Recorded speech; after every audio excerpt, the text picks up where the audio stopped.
আর্থিক সাফল্য মানে কিন্তু ভাগ্য বা রাতারাতি বড়লোক হওয়া নয়, এটা আসলে একটা সিস্টেম ফলো করার ফল। আজকে আমরা জাপানের এমনই ৩টা নীতি নিয়ে কথা বলবো যা ব্যক্তিগত অর্থ ব্যবস্থাপনার জন্য একেবারে অপরিহার্য। এগুলোকে আপনারা ফিন্যান্সিয়াল লাইফের জন্য একটা ম্যান্ডেটরি রিডিং হিসেবেও ভাবতে পারেন। তো চলুন শুরু করা যাক। এই ছবিটা আমার মনে হয় কম বেশি সব ছাত্রছাত্রীর জীবনেরই গল্প, তাই না? রাতে ঘুমিয়ে ঘুমিয়ে ল্যাম্বরগিনির স্বপ্ন দেখা হয়, আর সকালে উঠে দেখা যায় পকেটে ঠিকঠাকভাবে বাসে চড়ার ভাড়াও নেই। এই যে স্বপ্ন আর বাস্তবতার মধ্যে বিশাল একটা ফারাক, এটাই কিন্তু আসল স্ট্রাগল। আমাদের আজকের গল্পের যে চরিত্র আবির, তার অবস্থাও ঠিক এমনই। ওর স্বপ্ন অনেক বড়, বিল গেটসের মতো হওয়ার, কিন্তু হাতে আছে একটা ভাঙা ডিসপ্লের ফোন আর একরাশ টেনশন। আবির সারাদিন শুধু ভাবে কিভাবে বড়লোক হওয়া যায়, কিন্তু দিন শেষে কাজ আর কিছুই করা হয় না। তাহলে এই অবস্থা থেকে বের হওয়ার উপায়টা কি? দেখুন, জাপানিরা ভাগ্য বা লটারির ওপর বিশ্বাস করে না। তারা বিশ্বাস করে একটা সিস্টেমে। তারা ইমোশন দিয়ে চলে না, চলে ব্রেন দিয়ে। আর ওই সিস্টেমটাই হলো আসল সমাধান। আর সেই সিস্টেমের প্রথম পিলারটা হলো কাইজেন। নামটা শুনে ব্রুসলির কোনো ক্যারাটে মুভ মনে হতে পারে, তাই না? কিন্তু এর মানেটা কিন্তু আরও অনেক গভীর। কাইজেনের মূল আইডিয়াটা খুব সিম্পল। একদিনেই পাহাড় উল্টে ফেলার চেষ্টা না করে প্রতিদিন একটু একটু করে নিজেকে উন্নত করা।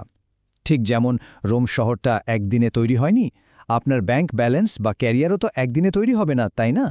আসল সাফল্য আসে ওই ছোট ছোট স্টেপগুলো কনসিস্টেন্টলি নেওয়ার মাধ্যমেই। এখন এই স্লাইডের সবচেয়ে ইন্টারেস্টিং পার্ট হলো এই 1%।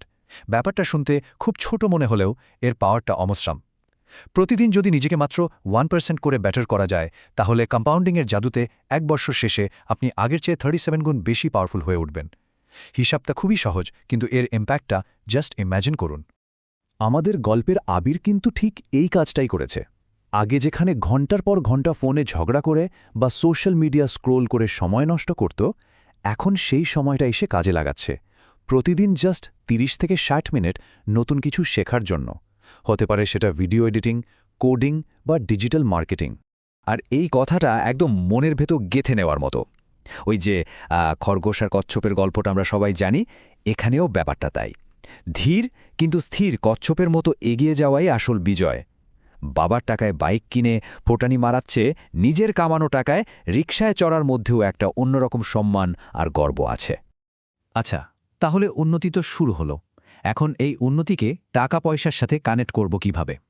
এখানেই আসছে আমাদের দ্বিতীয় নীতি, কাকেবো। এটা হলো টাকা জমানোর একটা জাদুকরী জাপানি ফর্মুলা। প্রায় 100 বছরেরও বেশি সময় ধরে জাপানিরা কিন্তু এই সিস্টেমটা ফলো করে আসছে। আমাদের আবির যেমন আগে হাতে টাকা পেলেই হয় পিৎজা, নয়তো বার্গার, না হলে বন্ধুদের ট্রিট দিয়ে সব শেষ করে ফেলত। কাকেবো তাকে শিখিয়েছে কিভাবে নিজের টাকার কন্ট্রোল নিজের হাতে নিতে হয়। তো আবির এখন যে কোনো কিছু কেনার আগে নিজেকে এই 4টি প্রশ্ন করে, আর বিশেষ করে শেষের প্রশ্নটা, এটা কি আমার আসলেই দরকার নাকি শুধু লোক দেখানোর জন্য কিনছি? এই একটা প্রশ্নই ওর খরচের অভ্যাসটা পুরো পাল্টে দিয়েছে। ও এখন ওই ফুটানি কালচার ছেড়ে সেভিংস কালচারে ঢুকে পড়েছে। এই কথাটা একবার ভাবুন তো, ছোট ছোট ছিদ্রই কিন্তু একটা বড় জাহাজকে ডুবিয়ে দেয়। আমরা প্রায় ভাবি যে বড় কোনো ভুল করলেই বুঝি আর্থিক ক্ষতি হয়, কিন্তু সত্যিটা হলো আমাদের স্বপ্নগুলোকে ডুবিয়ে দেয় ওই ছোট ছোট অপ্রয়োজনীয় খরচগুলোই।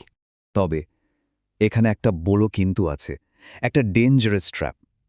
কিছু টাকা জমতে শুরু করলেই অনেকে অধৈর্য হয়ে যায় আর নিজের পায়ে নিজেই কুড়ালটা মারে। এই স্লাইডের কথাটা খুব খুব জরুরি।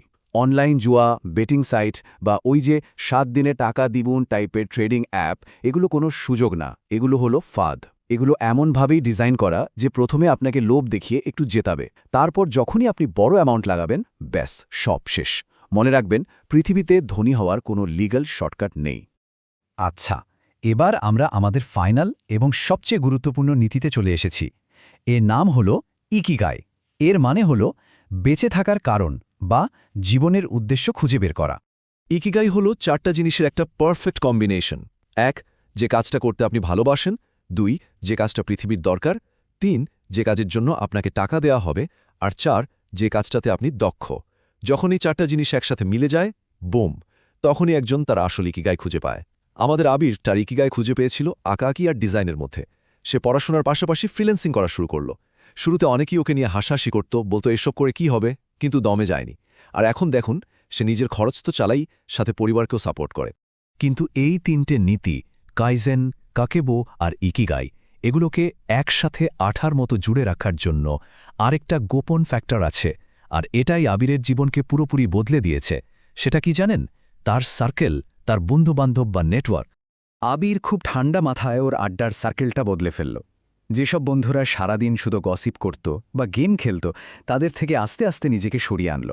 আর এখন সে এমন বন্ধুদের সাথে মেশে যারা বিজনেস আইডিয়া, নতুন স্কিল বা ক্যারিয়ার নিয়ে কথা বলে। এই কথাটা কিন্তু ১০০% সত্যি।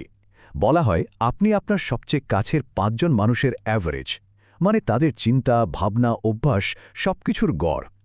যদি ওই ৫ জন প্রোডাক্টিভ আর সাকসেসফুল হয়, তাহলে ষষ্ঠ জন হিসেবে আপনার সফল হওয়ার সম্ভাবনাও অনেক বেড়ে যাবে। তাই কাদের সাথে মিশছেন এটা খুব সাবধানে বেছে নেওয়াটা জরুরি। তাহলে শেষ প্রশ্নটা এটাই, আপনার জীবনে ওই ৫ জন কারা? আজকের এই আলোচনা থেকে একটা জিনিস একদম পরিষ্কার, আর্থিক সফলতা কোনো ম্যাজিক না। এটা হলো সঠিক সিস্টেম, ভালো অভ্যাস আর সঠিক মানুষের সাথে মেশার একটা কম্বিনেশন। এখন শুধু নিজেকে প্রশ্ন করার পালা, আপনার পরিমণ্ডলে কারা আছেন?